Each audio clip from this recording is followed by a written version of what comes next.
Have you ever stopped and wondered why you can't remember the first years of your life? You were there. You were feeling, learning, reacting, and slowly discovering the world around you, yet it all feels completely erased. Before the age of 3, you learned how to recognize faces, how to feel safe in someone's arms, how to react to fear, warmth, comfort, and loneliness. Your nervous system was absorbing everything. And still, not a single continuous memory remains. Most people accept this without ever questioning it, as if it's simply normal to lose the beginning of your own story. But developmental psychology sees this as one of the deepest mysteries of being human. Scientists call it infantile amnesia, the phenomenon where humans cannot consciously remember their earliest years of life. But this does not mean those years disappeared. It does not mean they were unimportant. In fact, those forgotten years may be the most influential years of your entire life. Even though you cannot remember them, they quietly became the foundation of who you are today. The way you respond to love, the fears you cannot fully explain, the emotional patterns that feel automatic, the way you attach to people or pull away from them, much of it began there. Long before you had language, long before you understood yourself, your mind and nervous system were already learning what safety felt like, what connection felt like, and whether the world was a place you could trust. Those years are not gone. They are still living inside you, shaping your emotions, your relationships, and the invisible patterns that continue to guide your life today. One of the biggest misunderstandings about infantile amnesia is the belief that those early memories disappeared because something was wrong with us. But infantile amnesia does not mean your memories were broken, and it does not mean your early childhood was somehow less real or less meaningful.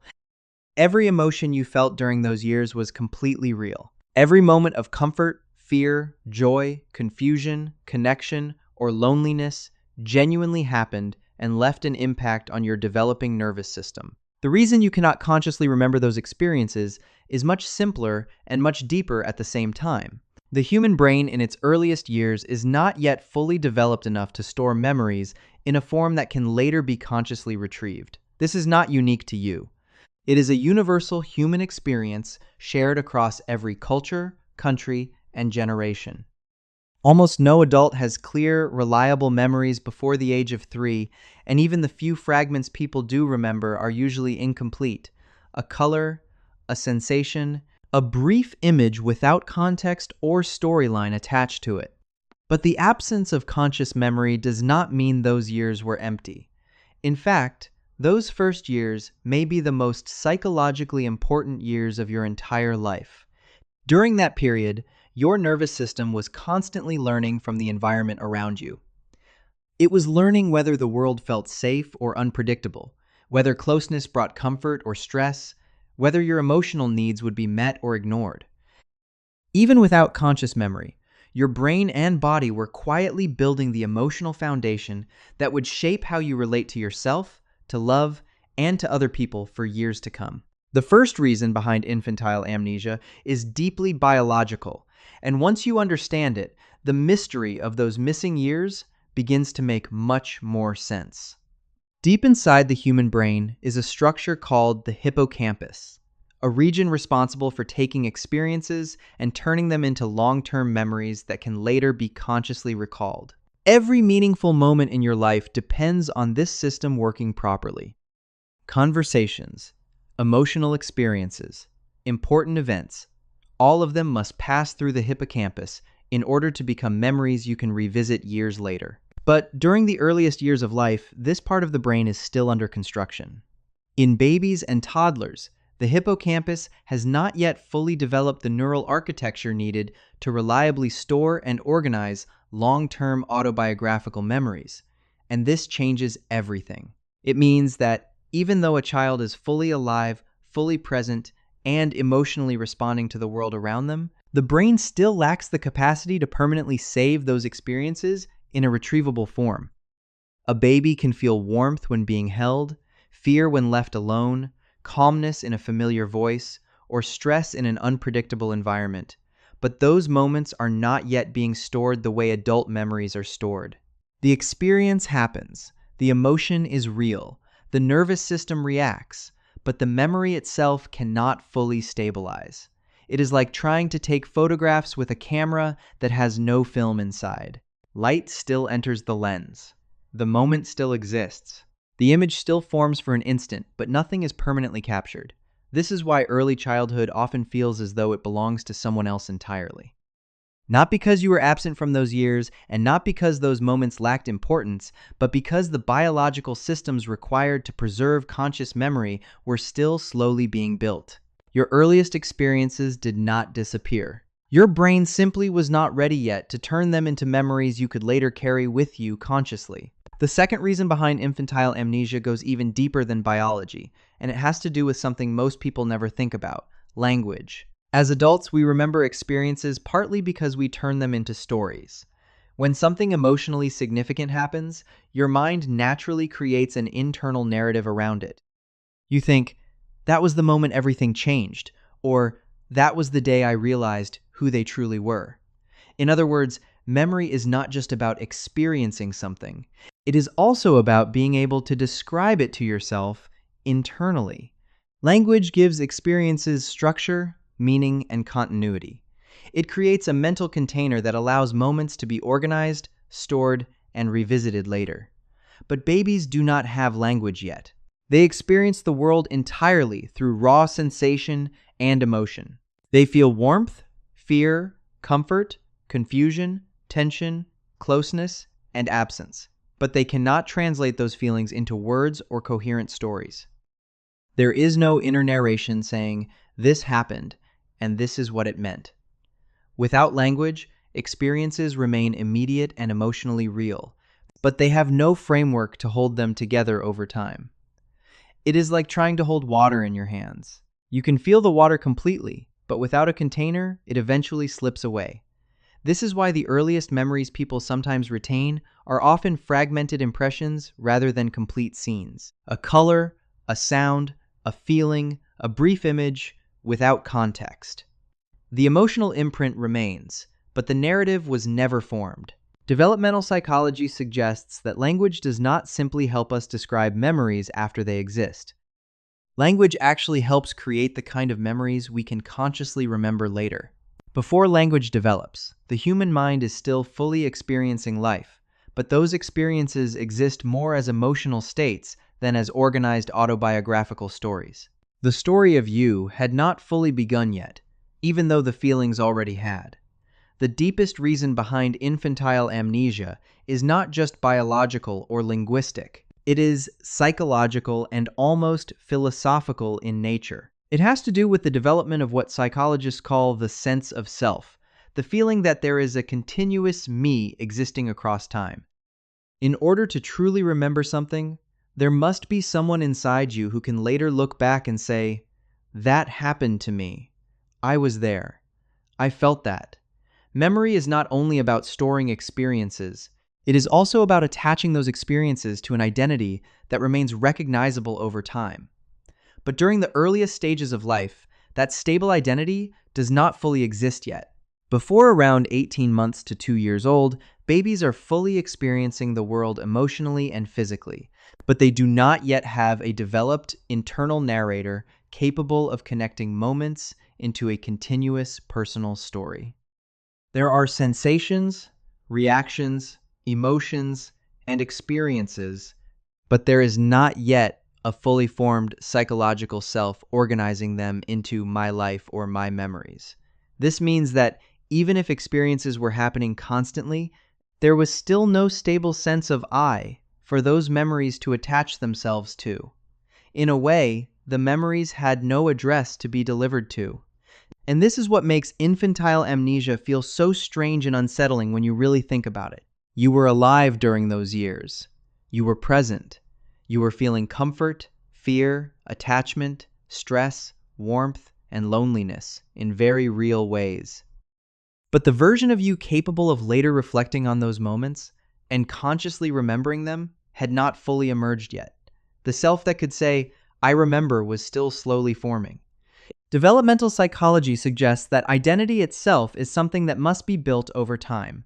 Before that process is complete, experiences can shape the nervous system deeply without becoming autobiographical memories. This is why early childhood can feel both completely lost and strangely close at the same time.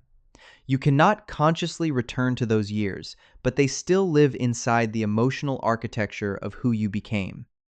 At this point, the video introduces the most important idea of all. The human mind stores experience in two very different ways. The first is called explicit memory, the type of memory most people think about when they hear the word memory. Explicit memory is conscious and retrievable. It allows you to mentally return to a moment, to replay a conversation, to remember a face, a place, or a specific event from your past. It is the kind of memory that forms autobiographical stories about your life. But this kind of memory is largely absent during the earliest years of childhood because the brain systems required to create it are still developing.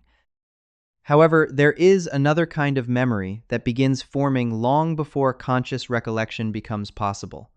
This is called implicit memory. Unlike explicit memory, implicit memory does not store events as stories or images.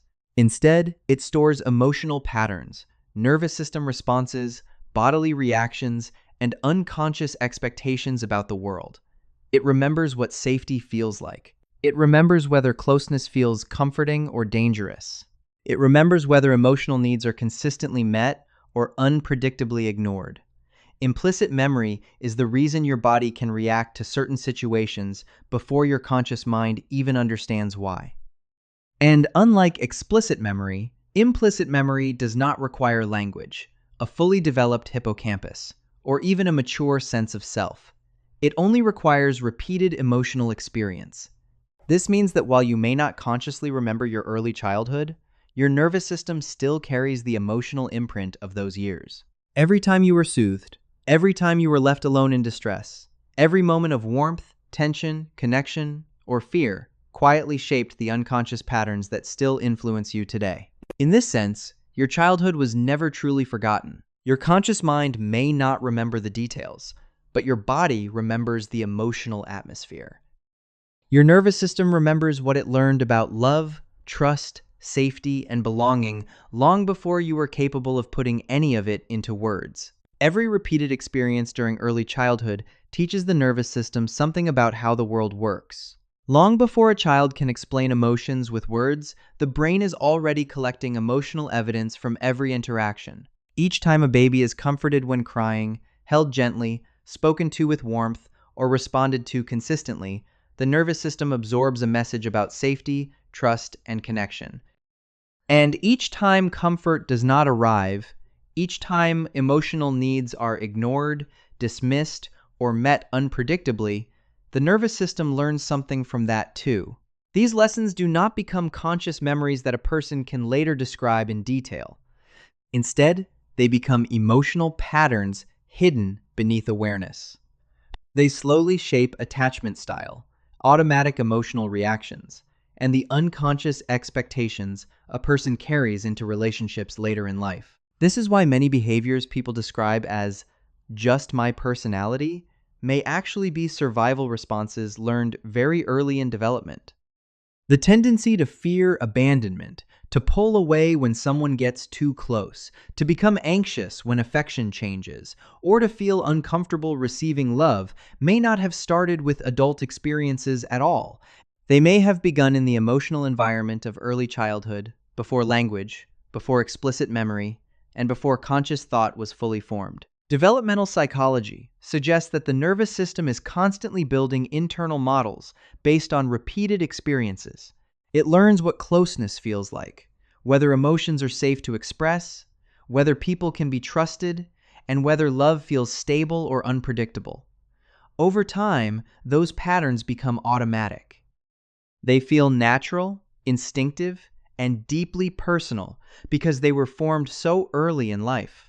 In many ways, the emotional habits that shape adult relationships may have already been quietly developing long before a child ever learned how to speak. Many of the emotional reactions people struggle with today do not actually begin in adulthood. They begin much earlier, deep inside the implicit memories formed during the first years of life. This is why some fears feel irrational or impossible to explain logically. Why does one person instantly make you feel calm and emotionally safe, while another creates tension in your body even though they have done nothing wrong?